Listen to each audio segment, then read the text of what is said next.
Hello, namaste, dzień dobry. I'm not gonna talk much today, so let's just go to the screen. This is the latest update from the Polish consular section, Polish embassy. Visa procedure education documents. It was released yesterday, 5th of August. Today is 6th of August.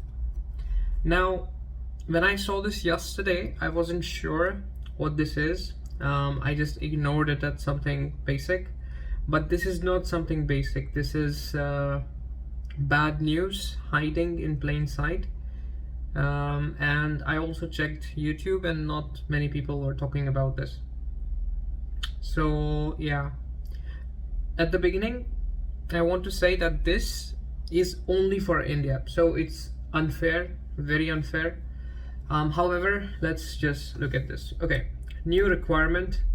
Embassy of Poland in New Delhi and Consulate General of Poland in Mumbai informed that the student visa checklist has been updated. Okay, so any checklist that you have had before is no longer valid, or it's simply incorrect because there's a new checklist. I will show you how to get to that checklist in a moment. The higher secondary certificate must include the decision of the competent. Polish is written in all capital, and this is also bold, which means that this is highly important. My competent Polish educational superintendent. Now, what is this educational superintendent? Because this is in Polish, I will quickly go to translate. I will open a new one, and I'll just write educational superintendent. In Polish, it means kurator oświaty. Now, this is a very specific department located in Poland. It's nowhere outside of Poland, which means that whatever this is, this needs to be done in Poland itself. So, higher secondary certificate must include the decision. So, it should include the decision of the competent Polish educational superintendent regarding the recognition of secondary school living certificate abroad. So this is your migration certificate. So this is only valid for students who are applying for their bachelor level studies, or who have applied for their bachelor level studies in Poland. If you're going for your master's studies, nothing changes for you. Everything's the same, so you can, breathe a sigh of relief. Going back to this is only and only for students from India. Of course, that's who I talk about always, who are going for their bachelor's. And this is in context of their secondary school leaving certificate, which is commonly called as migration certificate in India, as a document confirming the right to apply for admission to higher education in Poland. Details can be found on this website. The above requirement will enter into force and will apply to all applications submitted from 12th of August. Okay, so this is what I think is unfair. Why? Because all the applications until 12th of August are fine. They will use the old checklist. This requirement is not valid. From the 13th of August, on the 12th of August, this above requirement comes into force. So basically, if you're applying for your visa on the 12th or after the 12th, you have to show this document. Now, this is the part which is really unpractical, impossible to do. Just it's impossible. I will explain why impossible as the video progresses, which is why I said this is bad news. And also, it's really bad because it's specifically for people applying from India. Nowhere else is this requirement in force. So I don't know what the embassy is thinking. But then again, that's not my job to do. My job is to explain what this is and what it means. Okay, so once again, to be on the same page, checklist has been updated. The higher secondary certificate must include decision of competent Polish educational superintendent, who is called the kurator oświaty, and just a second, where did it go? Yes, and the migration certificate should also be recognized, as it needs to be recognized in Poland. Details can be found on this website. So this is the details about it. If you want, you can use it If you want, you can read it. It does not apply if you have an IB diploma, which is quite rare in India in the first place. But if you want, you can go through it. If your document was issued by CBSE, ICSE or state board, then this page is irrelevant and you have to do this particular documentation in Poland. And physically you can't come here, so you'll have to send your documents to Poland. So let's talk about that. Okay, the above requirements that enter into force from 12th August. Okay, once again, if you have submitted your application, or if you will submit your application till the 11th of August, it's fine, don't worry. If you submit your application on the 12th or after the 12th, there is a problem. You need to worry a little bit. And you need to take steps. I will explain what steps exactly, but okay, this was it. This is the explanation of what needs to be done. You need to get your 12th mark sheet and your migration certificate certified from Poland. It cannot be done elsewhere. It needs to be done inside of Poland through this Kurator Oświaty. The name of this process is called nostrification. Typically, you needed to do the nostrification after you come to Poland, and the university would give you 1 semester's deadline, which is 6 months. Why they used to do that? Because the office responsible for issuing this is called Kurator Oświaty, which is Educational Superintendent's Office. And they are a slow office and they have other responsibilities as well. And they take at least 30 days to do this. So, which is another reason why I really don't like the fact that it will go in force from the 12th of August. It just does not make any sense because the embassy is aware of this. The embassy knows that you would have to send your documents to Poland. They would need to be translated. Then it takes at least 30 days for them to be, to get the decision, which is nostrification, to get the decision from the Polish educational superintendent, the Polish Kurator Oświaty. And so you need a buffer period of at least 36 days, 3 days to send the documents to Poland, 3 days to send them from Poland back, and 30 days for this document. So it does not make sense that from the 12th of August this comes into force. Really, like this is absurd. Anyway, my responsibility is to tell you what you can do about this in the existing situation. So you can go to the website of your university, or you can call them, you can email them, you can confirm that this is indeed what you need to do if you are in doubt after watching my video. However, I should tell you that I have done my research, which is why I'm making the video. This link will be in the description. This is the link of the University of Wrocław. They have said that you could send this document by post. If you send it by post, it's even slower. They have a video about it. They have told you this is necessary in the case of what. Then the documents that should be submitted, which is the important part. Application for recognition. This is at the bottom, Appendix 1.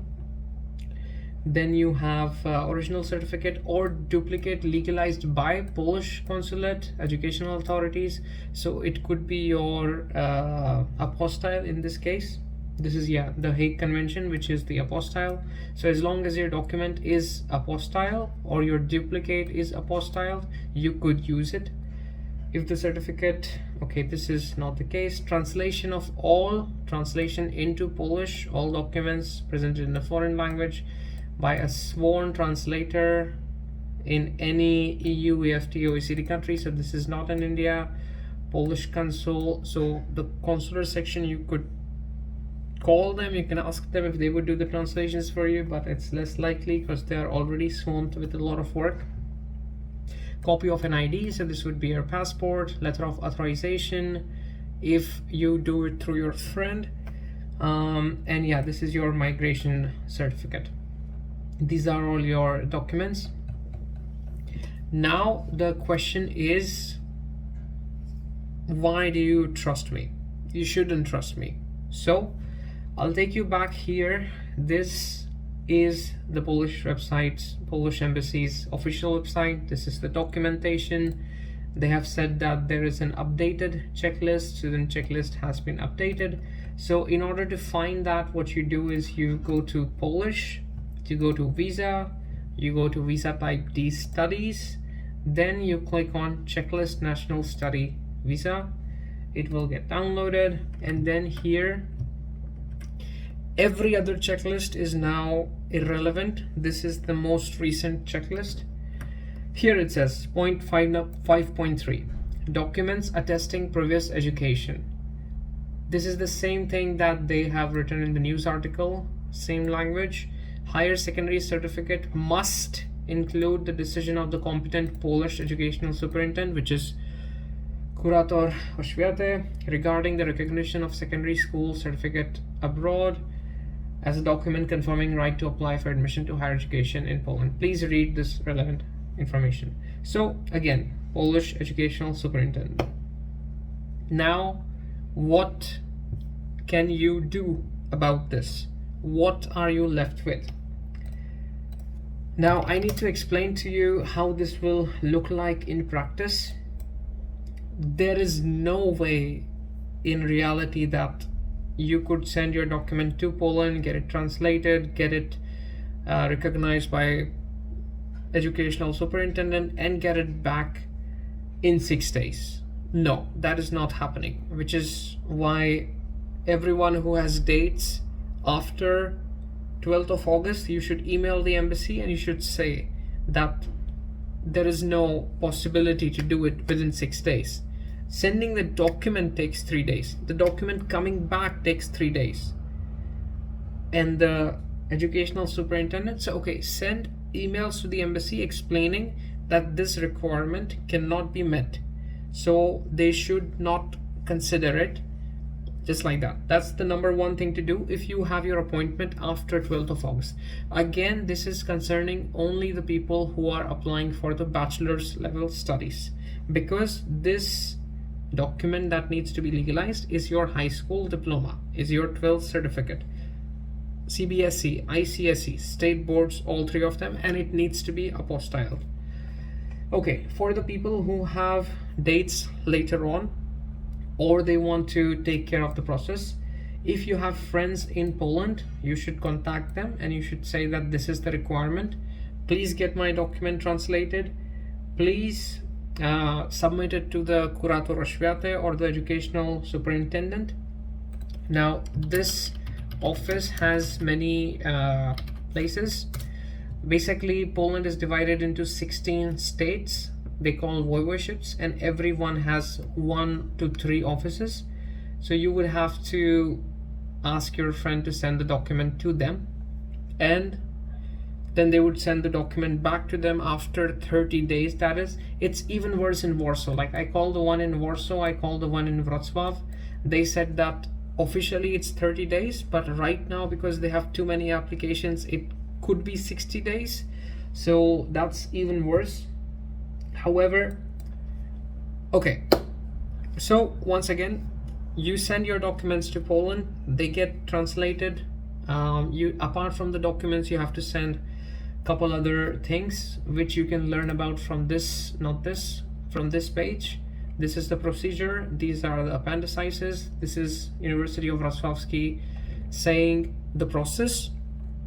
If you have doubts, I am considering helping to the best of my ability. I'm considering helping anyone who I can help.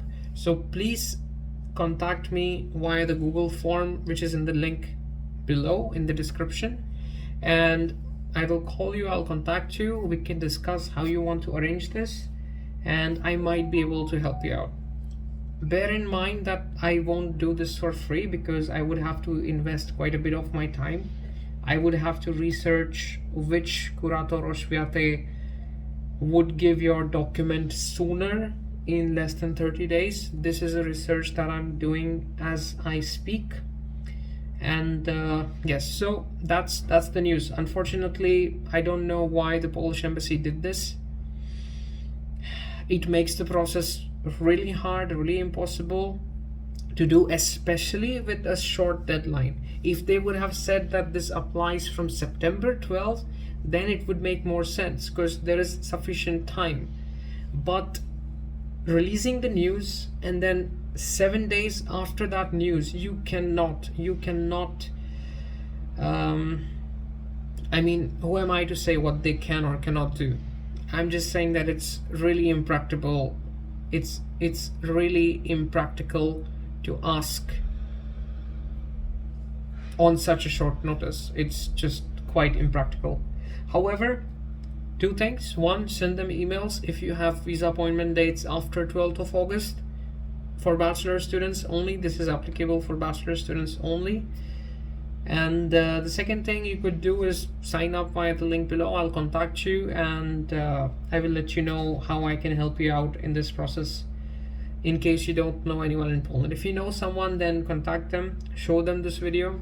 They will understand what has changed, because if your friends, family have studied in Poland, they know about this nostrification procedure, and they know that it used to be required during the first semester. Right now, the embassy is asking you to show it when applying for the visa, which is very strange. What is also very strange is the fact that they are asking you only in India. Only the consular section of Delhi and Mumbai in India has got this requirement. So it's quite strange. Okay, I'll end the video on that note. If you have any questions, do comment. Sign up via the link. I felt like I was ending the video on a very sad note, so I decided to record this section. Contact me via the Google form, and I'll do my best to help you out. The embassy knows the requirement is quite harsh, so I don't think they'll be enforcing it as harshly. So I wish you the best. On a more positive note, there is a lot of hope.